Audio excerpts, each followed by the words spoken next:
Welcome back, pilots. My voice is not 100%, but it is doing better, and you guys definitely deserve a video after not having one yesterday. So we're going to do a quick one today, recorded previously, flying my last flight, actually, in the TA-183. We're going to talk about guns, we're going to talk about roll rate, and we're going to talk about dealing with some of the difficulties of this aircraft, and then also the German high caliber cannons in particular. So I'm going to go ahead and start the video and walk you through some things. First of all, it'll be a pretty standard setup on Plateau. You got 2 command centers, 2 air bases, and then the center point is just a garrison. It's me and a Corsair, I believe, facing off against JU-287 and Yak 15. So not a high player count match. This was very late in the evening. It was a series of failures. It was a long string of losses, let's just say that. And I was getting frustrated with the TA-183. And so one of the things I did on it that's unusual is I downgraded the 30mm cannons. You know, a number of people talk about the difficulties of those, and they are very finicky guns. They're hard to utilize. And I'm going to tell you why. I've actually got a good demonstration and a takedown during this video of why they're hard to use. So you're actually going to see me using the 20s in this one. And they're much more comfortable. They don't quite have the the burst firepower of those 30s, but they do have a much better overheat time, and so your extended DPS is pretty good. And for me, that just felt way more comfortable flying this with the 20s rather than the 30s. Interestingly enough, Germany kind of figured that out late in the war as well. So one of the nice things about this plane is the solid roll rate, and that allows you to do some maneuvers like I just did there with that wing over. Something that with a plane that normally has 11, 12-second turn time, which this one does, would not be able to do. Oh, nice little finish up there on the last wounded aircraft. I'm going to take this as fast as I can and then push to the airfield. I want to play a stalling or delay game here. I'm hoping that our Corsair can win some areas, and that me as a top-tier fighter can prevent the enemy from taking some areas, because I can see already they're slow in getting their command center locked down. So I'm just going to burst straight on. I immediately see, oh, that's the player bomber, and that's the most dangerous opponent. You know, one of the things that Zevin, who was one of my favorite World of Tanks commenters, said years ago is, one of the things you do is you evaluate, what am I afraid of? What scares me the most in any given encounter? And in this matchup, when I looked at that flight roster, I thought the JU-287 is what scares me. A player-flown bomber can be bad. This one, though, has lost most of his HP, and I'm pretty confident I can take him out, and I do the same stupid stuff I always do, which is I over-accelerate. I don't know how many of you do that, but I'm so impatient to get there that I just kick the boost for way too long, and then I have to slow down. The end result is it took me longer to kill him than it probably should have, because I was not patient. That's calm, cool, and collected for you. I am sometimes not that way, although I need to be better at it. I do say that's one of the things I admire about Kame. If you watch any of his videos, the dude is calm, cool, and collected at all times, even when things are thick. And I still get excited at times, so maybe that's part of the fun of the game too. Making a little bit of a mistake here. I forgot how powerful the IL-20's tail guns are. They're very powerful. It's not an overpowered aircraft, because that's about the only thing that thing has going for it. It's very slow. It's hard to cap multiple zones with it because of the low speed, but I just sit in this guy's tail guns when I should not have. And it eats most of my pretty significant health point pool, which is good. That's one of the positive attributes of this plane. Lose my pilot. I'm almost dead. I duck under the fire. I just got to get out of here, right? And thankfully, down to 12 HP, 8 HP, and I managed to get out. I duck around the pillar there, hoping for some additional cover, and just hope that server lag doesn't end up killing me with a last-second burst, which you saw right there happen. I got up to 16, and then my regen stopped because the server recognized, oh yeah, you got hit by AA 10 seconds ago, and I need to tell you that. Just one of those little bugs we've come to know and love about the game. I'm just going to get a little bit of HP back. My main goal right now is we're up 2 zones, right? And I'm almost, got this zone locked down. If I can even prevent them, we're already up, and that'll be significant if they have to retake this, or even just kind of start from scratch. It's 140 points, I think, on a neutral zone, 180 on an enemy zone, a zone that's enemy controlled. So, if I can create some kind of mischief over here, that's really what I want to do. I want to prevent this capture. So, unfortunately, I put myself in the L-20's tail guns again. I didn't get high enough up. I probably should have just blasted on. I got a little too comfortable there. And one of the things about this Focke-Wulf line that I think is interesting is they're not quite boom and zoom aircraft. They're certainly not maneuver aircraft, but they're not boom and zoom aircraft either. When they first came out, long, long ago at this point, I referred to them as horizontal boom and zoom. They are straight line aircraft. You don't do a whole lot of up and down, but the straight line speed is magnificent. They have a very high cruise speed, is one of the things that this line possesses and is good at. So I need to be better about doing a little more of that and a little less of the up and down in these. And I've really wanted the Focke-Wulf 252 for a long time. I know it's not a great aircraft, but that's why I want it. It looks like it could be fun to learn, to figure out how to fly, and to figure out how to deal with. So I'm going to pause here. This is what I was referring to when I talked about the difficulty on the 30 millimeter cannons. These are the cannons that are on the Messerschmitt 262, if you've had issues with them. They're also on this plane. They are a fairly decent rate of, a fairly decent range, I guess, 600 meters, I think it is. They have good hitting power, but a very low rate of fire. And the low rate of fire, the slightly lower range, is paired with one other hidden attribute in here. So if you've ever heard of GameModels3D.com, they do a lot of the API statistics behind these planes. They pull them.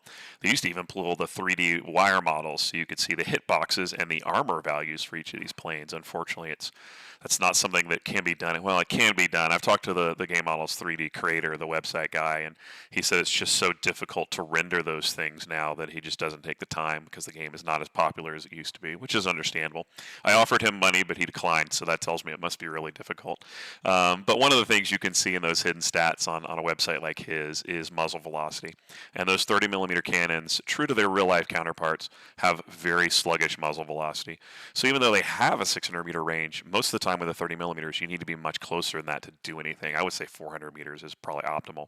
And also because of that, when you're doing any high deflection shooting, high deflection angle shooting, which I'm doing right here, it's almost impossible to get them on track because the rate of fire is low, the muzzle velocity is low. You have to lead way out in front, which means you have to guess where the opponent is going, and then, because the accuracy is not good and the rate of fire is low, a lot of times it just doesn't matter. Your shots just go everywhere around the aircraft because it's hard to do that predictive fire.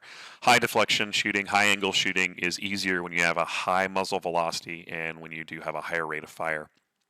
Kind of compensates for, especially the way the mechanics work on this with dispersion angle. So I don't have the 30s, and this is exactly why I don't have the 30s. I could not have killed that J8M with the 30s. Would never have happened. Because I've got the 20s with excellent muzzle velocity and better range, I can just burn him down. And yes, you lose a little bit of firepower, but just think, time is a key element in this, which is why I get impatient sometimes. A key element in this conquest game mode. Time to kill, time to flip zones, all of that is very much what the meta of the game is. And so if the 20s ultimately result in a lower time to kill, which they did in that case, they're the better choice for your gun. And it's not an option you have necessarily on the 262, but I do have that option here, and I'm going to make use of it. So on the 262, you basically got to get in close and pull the trigger and hope that the high burst potential of those guns is enough to get you there. Or, a lot of times on the 262, you're tracking attack aircraft and bombers is what you should be doing anyway, according to the way the game works. And if you're using those, the 30s aren't bad. If you're trying to gun down light aircraft on the 262, you're going to have an issue. That's one of the changes that actually is for the better in the game. Early on in the game, the 262 was just insanely overpowered, and that was part of the reason. So those guns were crazy powerful, and also the performance on it was amazing, particularly for Tier 8. So, speaking of time to kill, I realize I'm in a dogfight with a British multi-role. This is a dumb waste of my time. Like, neither one of us are maneuver fighters. It's going to take forever. So, once I wake up to that fact, I just leave. He's not going to catch me.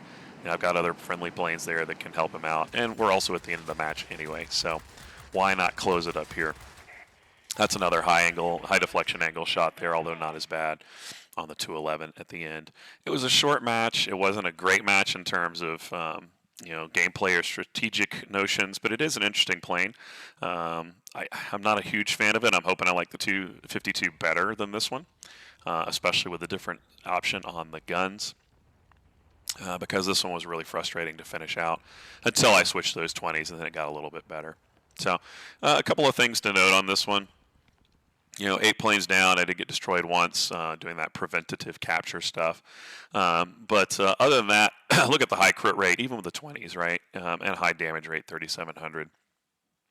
If I had been using the 30s, I might have had more damage, I might have had more crits, but I doubt it. I think it probably would have been about the same, just simply because of the amount of misses that you end up having in those guns and how quickly they overheat on you. And that's part of the other issue with those 30 millimeter Mark 108s is not only do they heat up fast, not only are they bad muzzle velocity, not great in accuracy, not great in range, the cooldown time on them is really probably a bit too long. That's probably one of the things you could do. They probably need to be up there with the revolver style cannons like the 252 and the Tier 9 and Tier 10 262 have on them.